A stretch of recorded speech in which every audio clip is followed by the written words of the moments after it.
Bonsoir, bienvenue sur La Première, il est 19h à Papeete, mercredi 4 janvier. Merci de nous accueillir pour ce rendez-vous d'information sur La Première. Voici les titres de cette soirée. C'est parti. Une intervention des gendarmes qui se conclut par le décès d'un homme à Taravao. Armé d'une machette de 30 cm, cet individu aurait menacé et tenté d'agresser les militaires. Ils ont dû faire usage de leurs armes. Une enquête est ouverte. Des témoins ont assisté à la scène qui se situait non loin du lycée agricole de la ville. Les détails dans quelques instants. Le conflit continue dans l'entreprise TRE Transport à Papeete. Une immense majorité des employés suit le mouvement de grève. Le conflit naît au lendemain de la reprise de l'entité. Il s'est également déporté devant le tribunal. Nous essaierons de tout vous expliquer dans un instant. Cela ne tourne pas rond dans les bonbonnes de gaz. C'est simple, la rupture de stock n'est pas loin. Le contexte international fait que les clients les accumulent. Lors de la pénurie pour cause de conflit en Ukraine. Sauf qu'au Fénois, le gaz B nous vient d'Australie. L'éthique par le haut niveau pour un sport propre et sain, le ministère des Sports mène une lutte acharnée pour éviter le dopage. Au-delà de la politique des contrôles, l'exemple vient des champions. Un nouvel ambassadeur pour cette cause a été désigné, le surfeur Mimana Braille. Le champion est l'invité de ce journal, aussi à l'aise au sommet des vagues que sur les réseaux sociaux. Son charisme est un gage pour faire passer le message. Il nous expliquera comment il voit son rôle. Merci et à tout à l'heure. Un homme est mort ce matin à Taravao, armé d'une machette de 30 cm. Il aurait menacé et agressé les gendarmes qui étaient à sa poursuite pour se défendre. Les militaires ont dû faire usage de leurs armes. Une enquête est en cours pour tout éclaircir. Des témoins ont assisté à la scène, non loin du lycée agricole. Les détails avec Maroki Duri et les images de Patita Savea. Sous ce drap blanc, le corps d'un homme de 26 ans. C'est dans ce quartier, pourtant paisible, que les forces de l'ordre ont ouvert le feu. Un peu plus tôt, aux alentours de 10 h ce matin, l'homme est surpris par le propriétaire d'une maison qu'il tente de cambrioler. Une course-poursuite s'engage le long de la route. Les gendarmes sont rapidement prévenus. Des habitants ont été témoins de la scène. Ce matin, quand je suis arrivé, j'ai vu ces deux jeunes courir l'un après l'autre. Mais je ne sais pas pourquoi. Je les ai entendus crier, ils ont couru dans ce sens, et le second n'arrivait pas à rattraper le premier. Mais je ne connais pas leurs différends. Le gars, il s'est enfui là-bas, au niveau de la brasserie, juste avant. Il est parti dans le quartier. Et voilà. Et vous avez vu aussi beaucoup de gendarmes intervenir? Voilà, j'ai vu beaucoup de gendarmes intervenir, au moins 5 fourgons qui venaient de là-haut. Ils allaient vers l'endroit où s'est situé le jeune, quoi. C'est dans cette servitude que la course-poursuite se termine. Au moment de l'interpellation, le voleur refuse d'obtempérer. Il brandit un grand couteau et le taser est utilisé sans efficacité. Des témoins entendent alors plusieurs détonations. Il s'agit des tirs des gendarmes, le dernier recours. Le jeune homme qui a perdu la vie fréquentait souvent le centre-ville de Taravao. Certains le décrivent comme un marginal débrouillard. Il est un peu malade, il est suivi par la psychiatrique aussi. C'est pas une raison de le tuer comme ça. Mais est-ce qu'il est agressif parfois? Il est agressif parfois il est gentil. Dans le voisinage, c'est l'incompréhension. Peu de temps après, le procureur de la République, Hervé Leroy, s'est rendu en personne sur les lieux. En Polynésie française, des gendarmes qui utilisent leurs armes de service, c'est extrêmement rare. 2 enquêtes ont été ouvertes par le parquet. Et les 2 militaires pour les besoins de l'enquête sont actuellement en garde à vue. Une autopsie sera également réalisée sur le corps de la jeune personne décédée. Justice, un homme en détention préventive depuis 1 an a été remis en liberté. Nous parlons d'une affaire d'Aix. Des consommateurs floués avaient mené une vendetta, le rapt pendant quelques heures de la concubine du trafiquant. 7 personnes sont impliquées dans cette sordide affaire, mais le meneur serait ce prévenu qui a été libéré. Tout ce monde est convoqué au tribunal le 14 mars pour le jugement. Nous écoutons l'analyse de la défense. Je suis satisfaite de sa mise en liberté puisque ça fait bientôt 1 an qu'il est en détention provisoire. Il avait été renouvelé en détention suite à la demande d'un des prévenus pour se constituer avocat. Donc aujourd'hui, il va pouvoir préparer son projet professionnel au cas où il serait libéré lors du jugement. De la délinquance. Pendant les fêtes, le RSMA a été visité par des voleurs. Ils ont cassé des cadenas et se sont servis dans les ateliers. Ils ont fait main basse sur tout un ensemble de matériel utilisé notamment dans l'univers de la construction, meuleuse, perceuse ou encore poste à soudure. Le préjudice est lourd, il s'élève à 1,4 million. La gendarmerie d'Arouet est chargée de mener l'enquête. Une information signée par nos collègues de Tahiti Info. Du social et une reprise d'entreprise, non sans une incompréhension entre les salariés et le nouvel employeur. Nous parlons de TRE Transport, dont les camions ont charge de livrer le copra à l'huilerie de Tahiti. Les syndicats ont lancé une grève depuis 15 jours. Le tribunal administratif a même été saisi, déboutant hier les syndicalistes de leur demande. Le point sur une situation un peu complexe avec ce reportage de Chiquita Taïva et Jérôme Lee. Ils sont chauffeurs, manœuvres de la société TRE, anciennement Tehihira Transport. Ils touchent actuellement 994 francs de l'heure, une misère pour le travail réalisé pour décharger chaque mois entre 600 à 800 tonnes de copra. Et quand le même salaire, c'est un peu démoralisé aussi. Hein? Parce qu'après ce que nous on fait, on travaille au soleil, on travaille sur la pluie, et quand il pleut, on est obligé de taper le copra. Et à 3 h du matin, on est obligé de quitter la maison pour le travail. Et moi, je pensais, on nous a dit qu'on aurait un nouveau patron. Et je pensais qu'un nouveau patron, un nouveau départ. Et là, c'est un départ en difficulté, quoi. Car le nouvel employeur Tamarino Enrico a bien repris les salariés, mais sans leur ancienneté. Aujourd'hui, le syndicat CSTP-FO attaque le transfert des contrats de travail. On nous a amené à faire cette grève, c'est pour récupérer nos anciennetés, hein, et voir si c'est à la charge du nouveau employeur ou c'est à l'ancien employeur. Il y avait aussi d'autres points que voilà, les taux horaires, il avait fait baisser, hein, avant que les gars ils étaient à 1100 de l'heure. Et maintenant, c'est revenu à 994. Un nouveau taux horaire que le nouvel employeur a réussi à faire passer en changeant la convention collective des 18 salariés de l'entreprise. Après avoir été déboutés lundi devant le tribunal administratif, c'est face au tribunal du travail qu'ils devront faire valoir leurs droits. Ils ont perdu l'ancienneté. C'est un retour à zéro pour tout le monde. Le plus ancien ayant 22 ans d'ancienneté. Ils ont perdu aussi leur classification, c'est-à-dire qu'ils ont tous pratiquement été ramenés à l'échelon de manœuvre ordinaire. Et certains ouvriers professionnels, OP, ont été ramenés à ouvriers spécialisés. En attendant les négociations avec leur employeur, les salariés entament ce jeudi leur 11e jour de grève. Pour leur défense devant le tribunal du travail, ils espèrent juste un peu de considération. Une brève de la vie économique. Après le départ contraint de son ancien directeur général, Onati a désormais un duo pour direction. Christophe Berg et Tiguna Turé ont pour mission de conduire la branche téléphonie de l'OPT. Comme une peur qui voisine avec l'irrationnel. La cible cette fois-ci, le gaz. Les bouteilles manquent chez les détaillants. Les consommateurs font de l'épargne de précaution. La cause, la guerre en Ukraine. Sauf qu'ici, le gaz, lui, nous vient de l'Australie. Enquête signée Nicolas Suire avec Hubert Liao. Noéline et son compagnon viennent chercher du gaz. 2 bouteilles pour emménager dans leur toute nouvelle maison. Une pour la gazinière et l'autre pour le chauffe-eau. L'achat a été compliqué, ils en voulaient une de plus au cas où, mais elle leur a été refusée. Il m'a dit que c'était 2 ou sinon je ne pouvais pas avoir plus, quoi. Il fallait attendre le mois d'après, quoi. Il y a une limite, quoi. Voilà. Il y a une limite, ils ne donnent pas autant de gaz, quoi. Ça dépend. Avec le Covid et la guerre en Ukraine, les Polynésiens ont acheté beaucoup de gaz mais n'ont pas ramené les consignes. Alors, depuis 2020, la vente est interdite à ceux qui ne ramènent pas leurs consignes. Sauf exception et seulement dans un quota de 200 bouteilles. Maintenant, pour avoir une bouteille de gaz, vu qu'il y a eu la pénurie, alors il faut faire une demande auprès de Gaz de Tahiti. Et de là, ils vont passer en commission pour que ça soit accepté. Et une fois que c'est fait, ils appellent le client pour venir récupérer à la station. La société Gaz de Tahiti veut rassurer les clients. Il n'y a pas de pénurie de gaz, mais les bouteilles manquent. Alors, il faut les ramener. On sait qu'il y a beaucoup de bouteilles de gaz vides qui sont chez les clients. Et effectivement, on souhaiterait que ces bouteilles reviennent pour pouvoir servir à d'autres clients qui en auraient besoin et aussi pour des raisons de sécurité, pour qu'on puisse contrôler et entretenir ces bouteilles. Le gaz acheté provient d'Australie, pas de guerre là-bas. Mais Gaz de Tahiti va devoir passer une nouvelle commande de 6000 bouteilles vides. Pourtant, parmi les 300 000 bouteilles en circulation en Polynésie, bon nombre d'entre elles sont vides et devraient retourner en magasin.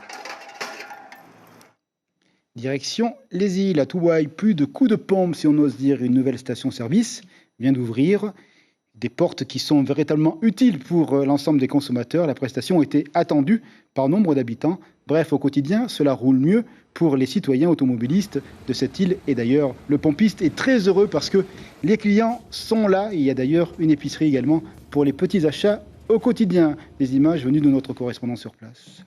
Depuis le 16 décembre, le pays a un nouvel ambassadeur antidopage, Mimana Braille. Sa conduite et son exemplarité doivent faire écho auprès de la jeunesse de Polynésie. Le surfeur est un phare par sa réussite et sa sympathie. Il est l'invité du journal ce soir, on le retrouve tout de suite. Bonsoir, merci d'être avec nous. Alors ce poste d'ambassadeur, c'est à la fois un élément important, mais comment vous voyez ce rôle qui vous a été confié par le ministre ? Bonsoir Stéphane. Je suis super honoré d'être l'ambassadeur de la cellule antidopage. Donc en fait, ça a été c'est un peu l'exemple en fait de l'image que j'essaie de véhiculer depuis des années, la vision en fait du sport propre, en fait promouvoir le sport propre en lui-même. Et c'est super important, c'est un rôle super important en fait pour la nouvelle génération. Donc on est une petite équipe avec la cellule antidopage et on a déjà commencé l'année dernière à se rendre dans des classes et en faire de la sensibilisation. Justement, comment ça se passe ? Vous vous déplacez dans les écoles, les collèges, sur les manifestations sportives ? Voilà, exactement. On a commencé à se déplacer dans les collèges tout d'abord et en fait, avec toute notre équipe, on parle de tout ce qui est de produits dopants dans le sport et dans le sport de haut niveau.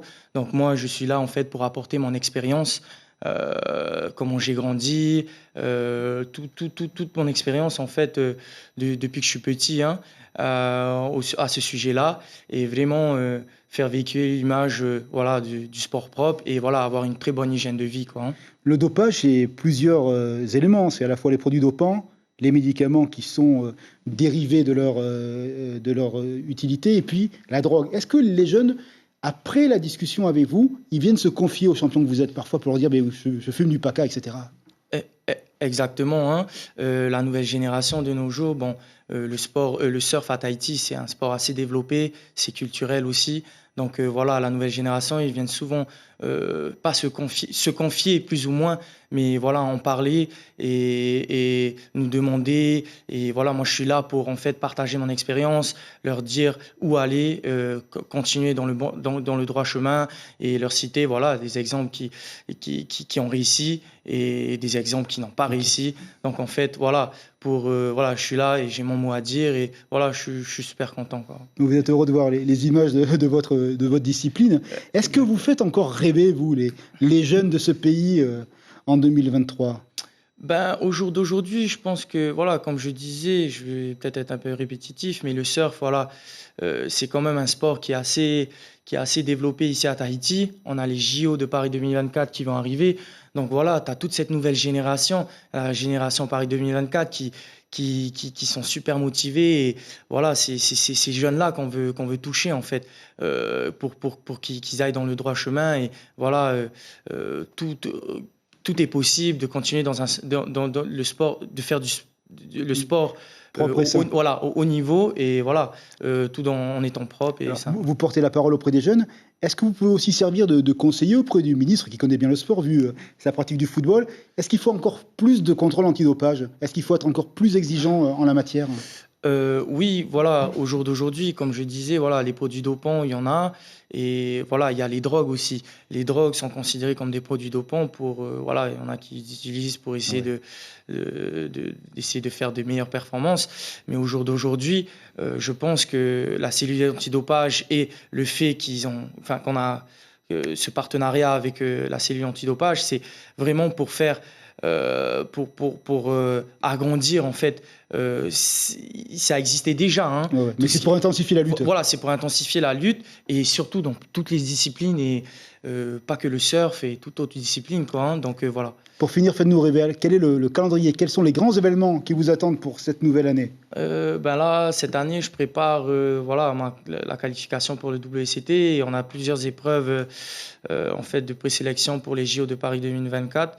Et du coup, je prépare ça au jour d'aujourd'hui. Et je suis motivé et voilà, ça arrive vite. Merci beaucoup en tous les cas de ce message fort, de votre sourire et surtout l'enthousiasme que vous donnez à l'ensemble de ce pays. Merci. Très belle année pour vous avec de beaux résultats, on vous le souhaite. Merci encore. Une histoire de solidarité, le cadre, la baie des Citrons en Nouméa et l'action rapide des baigneurs. Ils ont secouru une touriste australienne victime d'une noyade.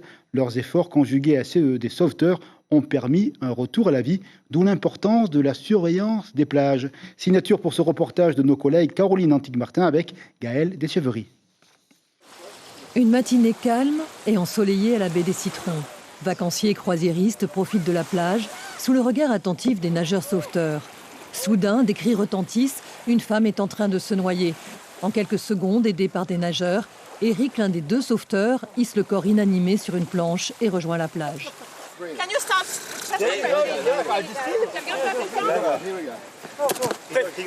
Bouche à bouche, massage cardiaque, masque à oxygène, les premiers soins fonctionnent.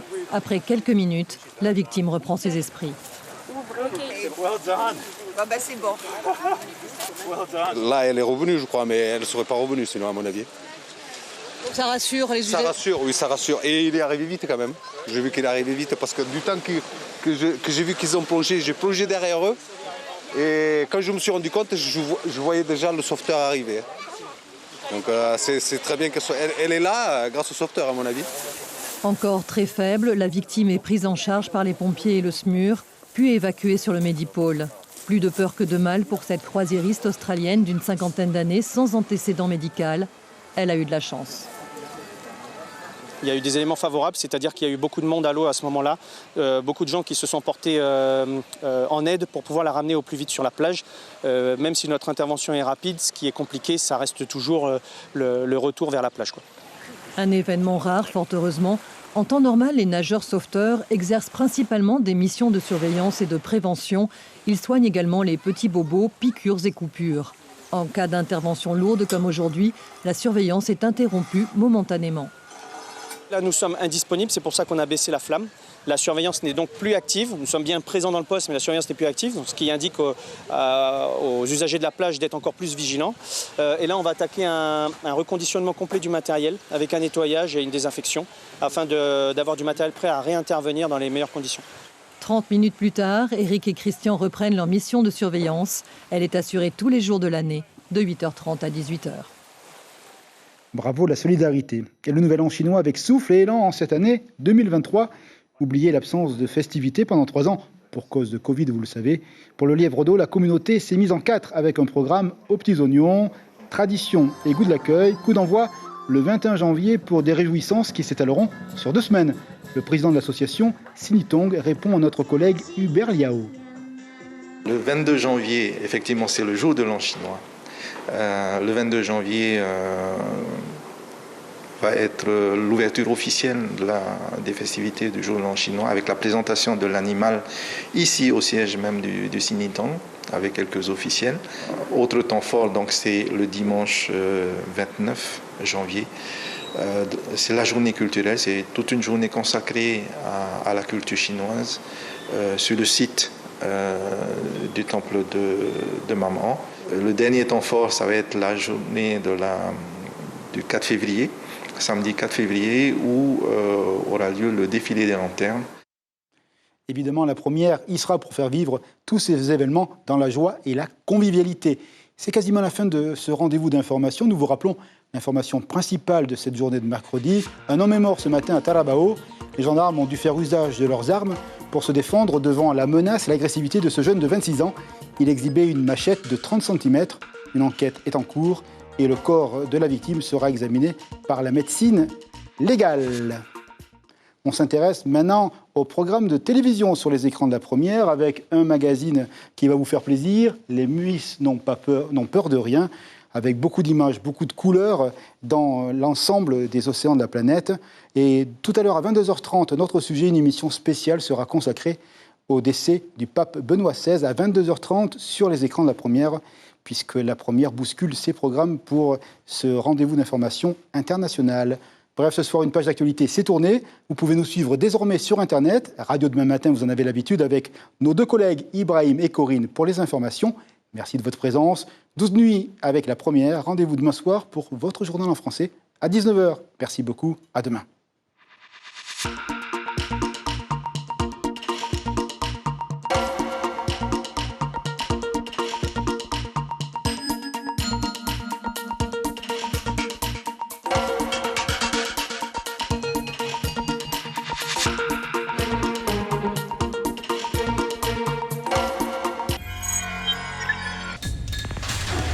L'information en continu sur Polynésie la première, Internet et réseaux sociaux.